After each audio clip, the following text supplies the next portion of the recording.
Hello, welcome to another episode of Voices at the SCR Center. This is an interview series that we're doing centered on non-personal data. In our previous interviews in this series, we've discussed non-personal data from an economic and privacy and ownership perspective. And today we're going to be looking generally at cybersecurity and how non-personal data fits into it. And to give us their thoughts on this, we have with us Vrinda Kapoor and Vinayak. Vrinda works with big data analytics firm which seeks to help various entities, including governments, with how to develop the infrastructure with regards to big data analytics from a security and privacy perspective. And Vinayak also works on issues of national cybersecurity. Thank you for joining us today. Thank you. Thank you, Mohit. Thank you for having us here. Thanks, Mohit. So I think an interesting place to start this interview would be to sort of get an idea of where we currently stand with regards to our cybersecurity infrastructure. And from the little that I've read, something that comes up very often is the NAT rate. So I think that could be an interesting place to start.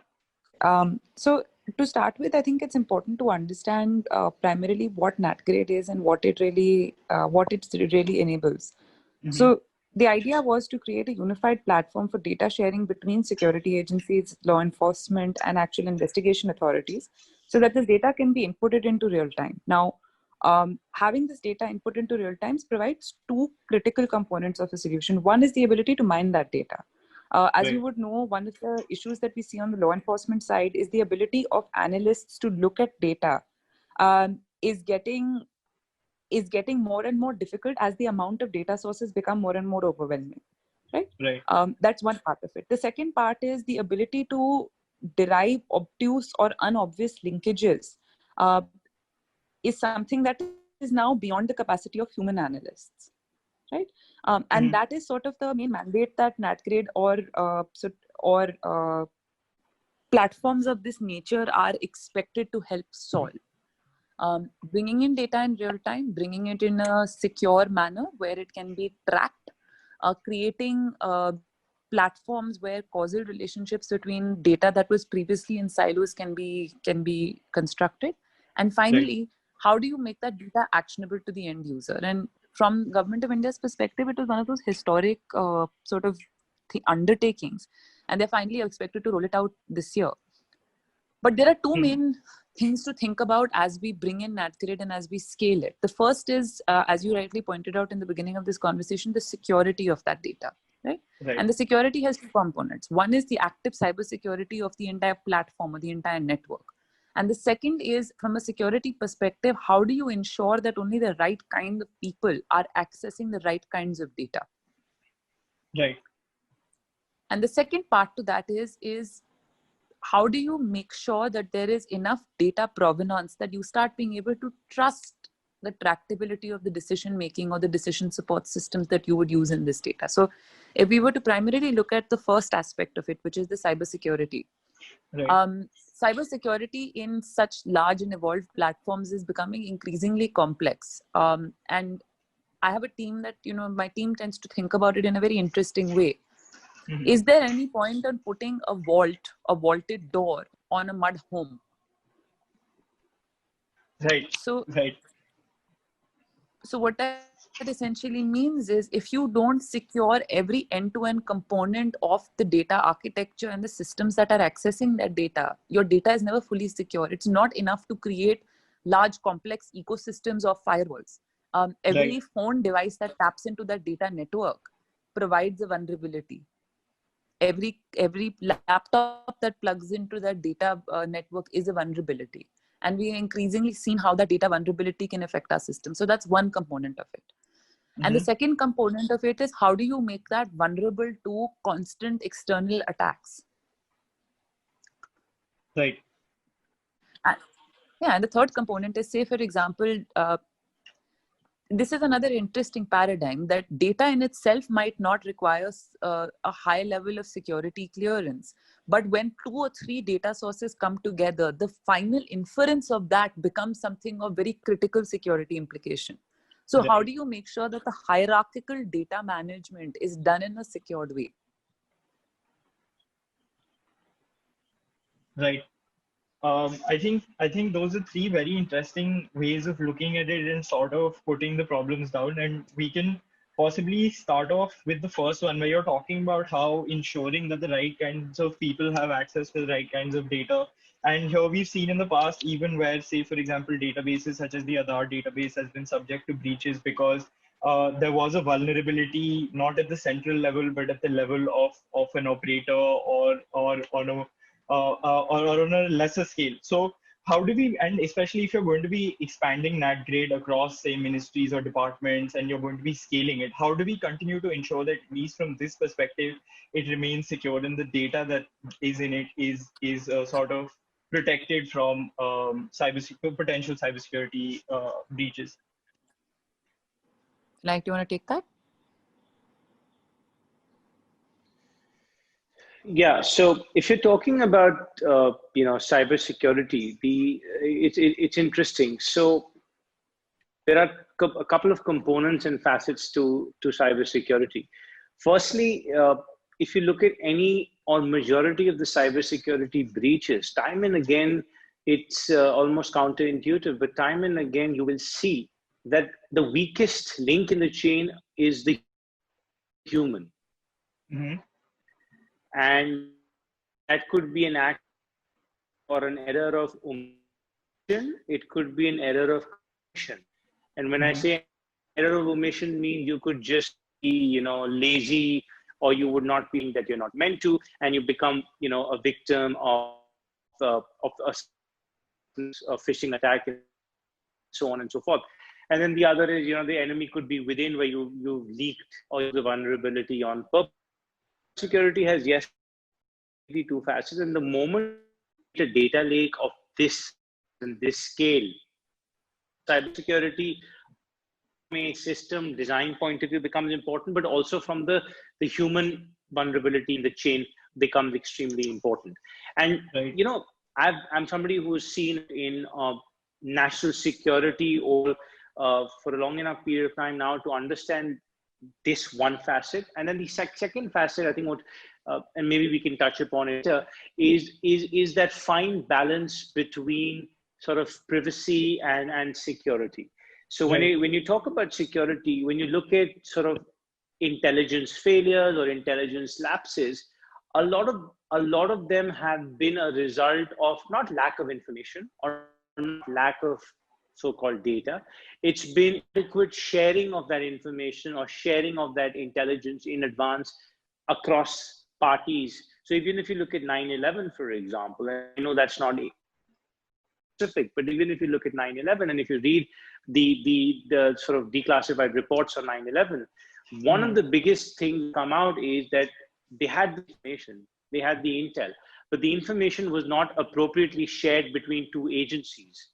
And therefore, one particular agency, in that case, the FBI, could not act on time. And that becomes a facet of, and in today's world, it's not just going to be sharing of information between security agencies belonging to one country. It's going to be permeating to sharing of intelligence and information across countries and across allies. So that is the, so to speak, the angle of it. That said, and because of that season, how do you create that a proper method for that information to be shared time between the people? Nonetheless, always have tractability that who is getting that data, who is exposed to that data. So creating a trade.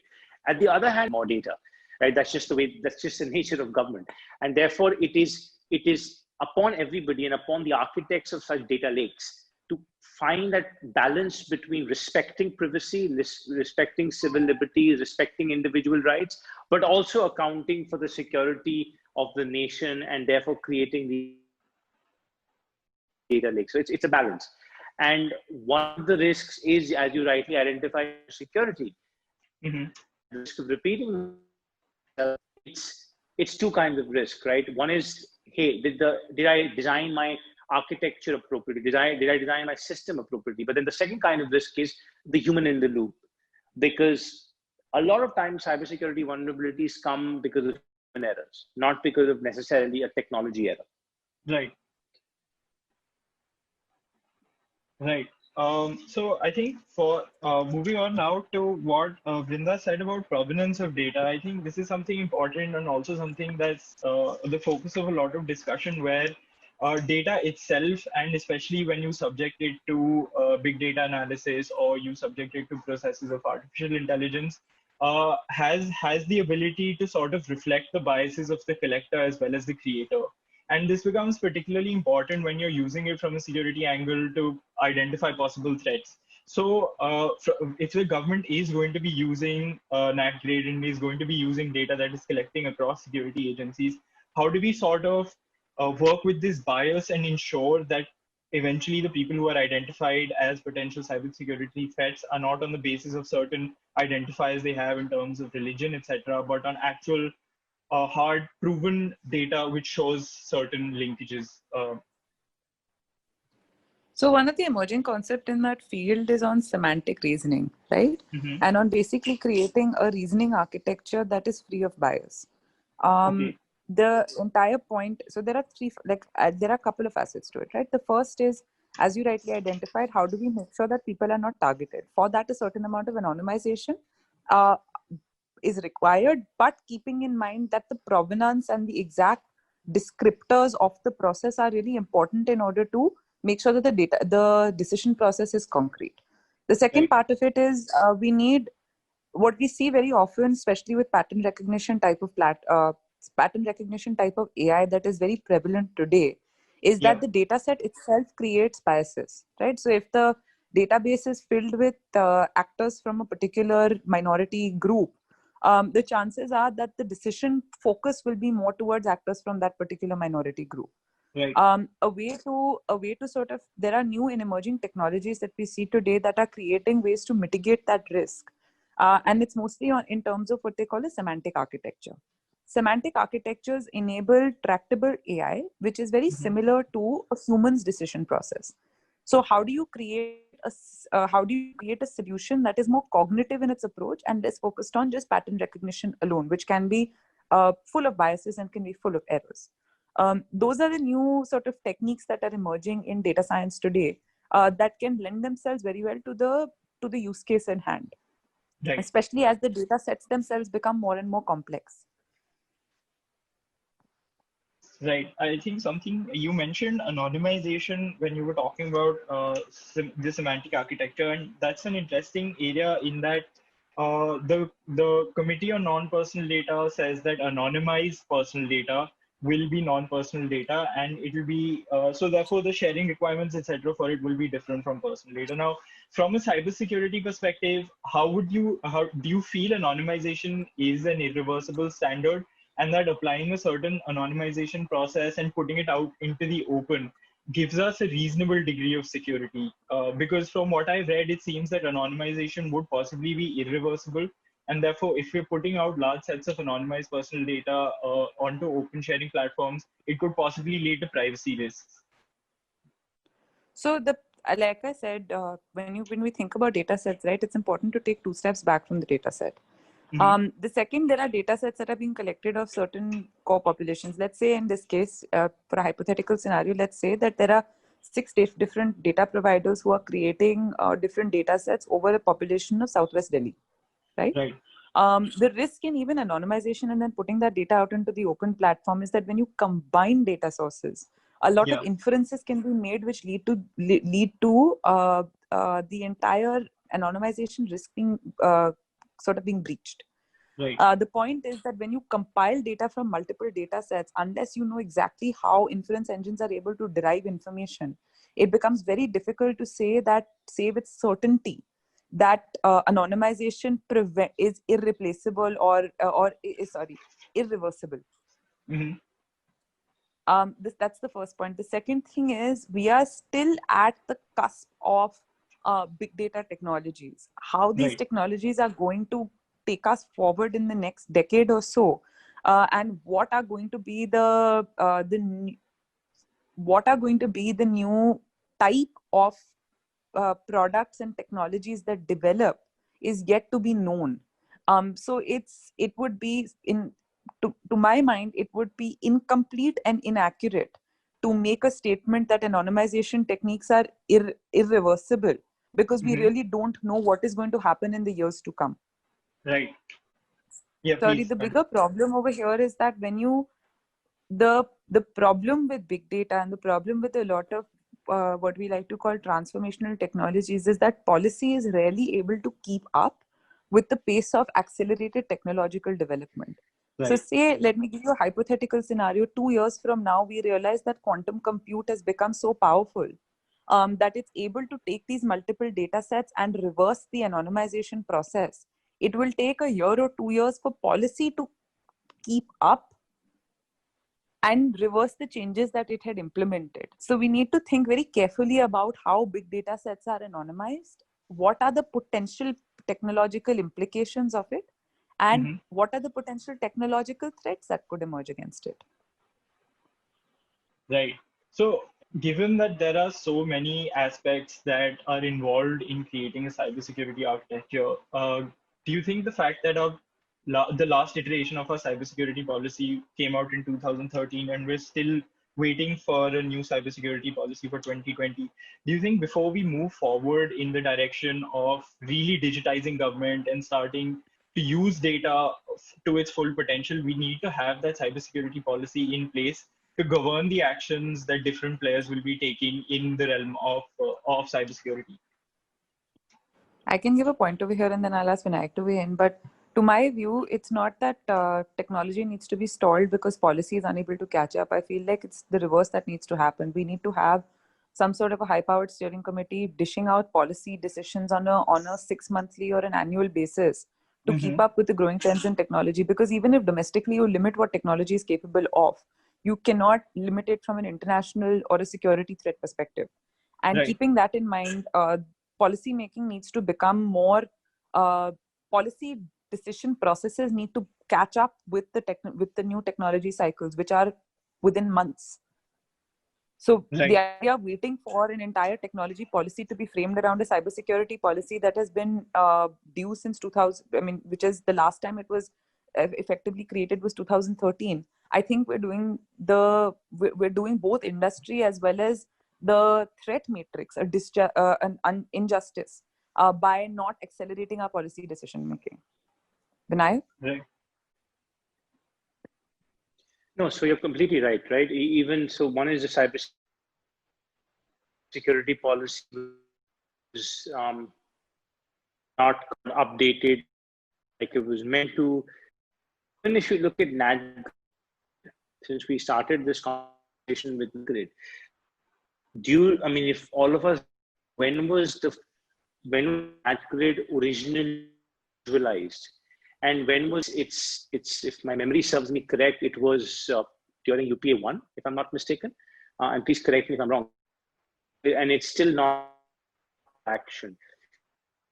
This sort of, and unfortunately, it tends to be the nature of a lot of governments. It's the government of the day to day, nature of government in they're very, very slow and lethargic. This sort of paralysis at the policy level permeating every policy has taken so long.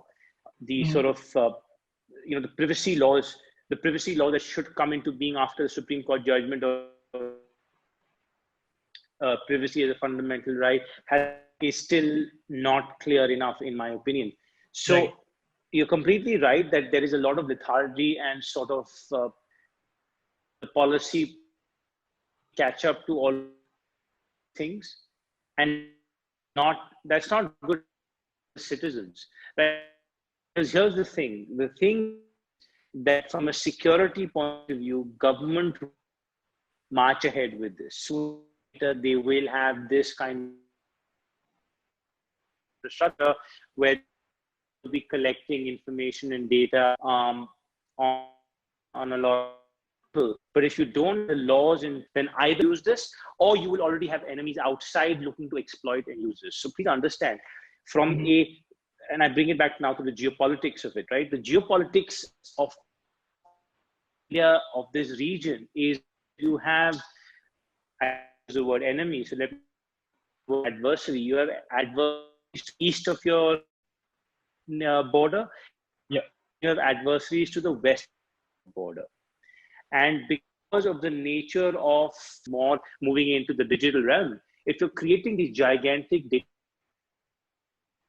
of your own people and you don't have adequate safeguards and policies in place, then you're vulnerable to, as I said, an enemy or an enemy inside. You're completely right. And we're interesting because we see in the world two extreme sort of philosophies emerging around, I guess, prevent data in general. There is the sort of European philosophy which is ultra sensitive and ultra protective of individual privacy and individual rights. And from that school of thought is emerging sort of almost a way of the world where your individual data is yours, and in the sense that you're looking at now that almost as an asset class. Look, this is my data, and if I want to do something with it, I will, and I'll try and monetize it. Then the other extreme of the spectrum and the other way of the world is the Chinese model, where your data is not yours, your privacy is not yours, and the government is able to tap into every facet of your life and do whatever they want with it. They will even create those sort of social credit scores. So these are these two extremes of the world which are emerging, and I suspect countries like India will probably fall somewhere in the middle of these two extremes. The European model, which is ultra sensitive and ultra protective towards individual rights and privacy, and then the Chinese model, which they, I guess, don't understand the concept of privacy, and I guess in fall somewhere in the middle. This is a digression to your original topic, but I thought it just it merits a comment, at least from my side. I hope I've answered your question. No, definitely. So to kind of bring it back, sorry, to bring it back to the original point, I just want to say one thing. There's this fantastic, there's a lot of fantastic literature about how governments and militaries are going to be responding to the threat of going from automation to autonomy, right? Which is what big data and AI sort of enable. And an interesting quote from that is, if our competitors go to Terminators, and it turns out that the Terminators are able to make decisions faster, even if they're bad, how do we respond? Because you're looking at a Terminator not just as an enabler, but also from the defense of that new threat. So it's not enough to say that we are enabling a domestic ecosystem. We also have to protect ourselves from threat. And that's why policy needs to be far more rapid, because technology and technology of your adversaries is not going to kind of be nuanced to your own internal policy cycles. Right. So from that perspective, do you feel that offensive cyber capabilities are something that we need to pay attention to moving forward? I believe there have been some recent changes to the foreign trade policy which have hinted at the introduction of some kinds of software which may have offensive cyber capabilities. So if that's something you want to comment on. Sure. So look, so I'm a realist, and therefore I'm on these matters, and whether we like it or not, offensive cyber is part of our reality. And countries have been developing those exploits and have been developing those capabilities now for the last years. And a lot of countries do it, right? China does it, North Korea does it, Iran does it, certain other countries which are considered allies of India do it. So, and they're coming up also with a sort of a war document around cyber offensive. And there is a wonderful book that I would recommend. In fact, two wonderful books on this subject that I would recommend everybody to read. One is, I think the title of the book is called The Perfect Weapon. And that is written by a New York Times writer. I forget the name. I think it's David Sanger. But The Perfect Weapon is a wonderful, wonderful book. And then there is another book on again cyber offensive, written by a group of scholars at the Hoover Institute at Stanford, and that's called Bytes and Bombs. Bytes and Bombs is written by folks at the Hoover Institute at Stanford. The Perfect Weapon is by a columnist at New York Times, and both of them talk in great detail, both from a technology point of view as well as a policy and doctrine point of view, that cyber offensive is a reality. And whether we like it or not, whether we want to be shy about talking about it, it's no good, because it's part of the modern arsenal of the military. And look, I'll give you a great example of this, right? So if you look at Israel as a country, and Israel is deeply concerned about any of adversaries developing nuclear capability. Now, neutralize one such adversary's nuclear capability, they inducted what was called Operation Opera, in which the Air Force was commissioned a dangerous mission. The Air Force flew into an adversary's country to bomb down a nuclear reactor. Now you fast forward to the 21st century and into the modern era, and the adversary then changed Iran, and Israel again had a target of neutralizing the adversary's nuclear capability, and then they through what was called which is a cyber so to speak, which became popular in the media. Right. It was done effectively by this. And this is not science fiction, by the way. This is it's real. It's documented. So from using your fight to using pen drives, same end objective, which is to neutralize your adversary's nuclear capability, just a change of era. So cyber offensive is real, and cyber offensive is done for a few reasons. One is for surveillance, which again you can question the morality of it, but then the other is to actually neutralize something in the adversary's the cyber physical energy grid. There's a nuclear reactor in missile testing, which is what a lot of countries have done with North Korea. So it's a reality, and therefore I think in fact it is better, opinion, that if all responsible countries come together to draft a doctrine which is commonly agreed upon, similar to, let's say, the Geneva Convention. You need to create a equivalent for cyber warfare, and certain were made, I think, in what was called the Paris Call some years ago, where private companies also took part, but governments, responsible at least, come together to create a Geneva Convention equivalent for cyber offensive. That is far better than living in this world of plausible deniability, saying, oh, we don't know what you're talking about, while we do it behind the scenes. That's my view, and then over to Vrinda on this. Yeah, I mean, and honestly, for the average citizen, it becomes more critical that right now the White House is raising huge amounts of concern about China's cyber play in the US elections, rather than just talking about, sort of diminishing or destroying weapon capability. That's one part of it. But the way it has an impact, it has the ability to impact our daily existence by, destroying democracy, by destroying privacy, by having targeted attacks on certain crimes of individuals. I think that is something that we need to take cognizance of. So to Vinayak's point, while Government of India plays this sort of,